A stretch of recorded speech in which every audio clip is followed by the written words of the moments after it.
Hello. അപ്പോൾ വീണ്ടും ഒരു സാറ്റർഡേ ആയി. അപ്പോൾ എന്നത്തെയും പോലെ സാറ്റർഡേ ദിവസം നമ്മൾ രാത്രി പുറത്ത് പോവാണ് ഫുഡ് അടിക്കാൻ വേണ്ടിയിട്ട്.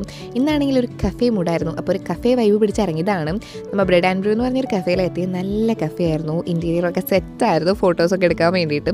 അപ്പോൾ അതിന് നമ്മൾ ഓർഡറൊക്കെ കൊടുത്ത് പിന്നെ നമ്മൾ വന്നിരുന്നു. നമ്മുടെ സ്വന്തമായി കുറച്ച് ഫോട്ടോസും വീഡിയോസൊക്കെ എടുത്തു. പിന്നെ അതിൻ്റെ ഉള്ളിൽ ഊഞ്ഞാലൊക്കെ ഉണ്ടായിരുന്നു കേട്ടോ. അപ്പോൾ അവിടെ കുറച്ച് നേരം പോയിരുന്നപ്പോഴേക്കും നമ്മുടെ മെയിൻ സാധനത്തിൽ നമ്മൾ ഓർഡർ ചെയ്ത ഫുഡ് എത്തി. നമ്മൾ ഓർഡർ ചെയ്ത് കോൾഡ് കോഫി ഓർഡർ ചെയ്തിട്ടുണ്ടായി, പിന്നെ ഒരു പാഷൻ ഫ്രൂട്ടിൻ്റെ ഒരു മൊജിറ്റോ ഓർഡർ ചെയ്തിട്ടുണ്ടായി. പിന്നെ അവിടെ ഓൺ ബേക്ക് ചെയ്യുന്ന ബ്രെഡ് അവർ കോംപ്ലിമെൻ്ററി ആയിട്ട് തന്നിട്ടുണ്ടായിരുന്നു. നല്ല സോഫ്റ്റ് ആയിരുന്നു. പിന്നെ ബർഗർ, ലോഡഡ് ഫ്രൈസ്, പാസ്ത അതൊക്കെ ആയിരുന്നു ഓർഡർ ചെയ്തിട്ടുണ്ടായിരുന്നത്.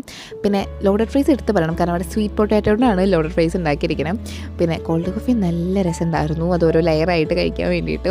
പിന്നെ നമ്മൾ ഈ ലോഡഡ് ഫ്രൈസ് എനിക്കറിയില്ല എല്ലാവർക്കും അതിൻ്റെ ഇതാവുന്നു, കാരണം കുറച്ച് സ്വീറ്റ് ടേസ്റ്റ് നിൽക്കുന്നുണ്ട്, സ്വീറ്റ് പൊട്ടാറ്റോ ഉണ്ട്. പക്ഷേ ആ ചിക്കനും സോസൊക്കെ ആയിട്ട് കഴിക്കാൻ നല്ല രസമായിരുന്നു.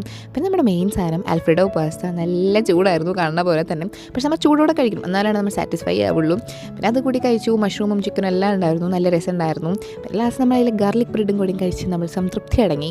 നല്ല ടേസ്റ്റ് ഉണ്ടായിരുന്നു. പിന്നെ അവിടെ ഓൺ ബേക്ക് ചെയ്യുന്ന കുറേ കുക്കീസൊക്കെ ഉണ്ടായി. അപ്പോൾ നമ്മൾ ഒന്ന് പാഴ്സൽ വാങ്ങിച്ച് പിന്നെ അവിടെ കുറേ ബ്രെഡും കുക്കീസും അവരുടെ സ്വന്തമായിട്ടുള്ളതൊക്കെ ഉണ്ട്. അതൊക്കെ വാങ്ങിച്ച് നമ്മൾ ഇറങ്ങി. അപ്പോൾ ബൈ ബൈ.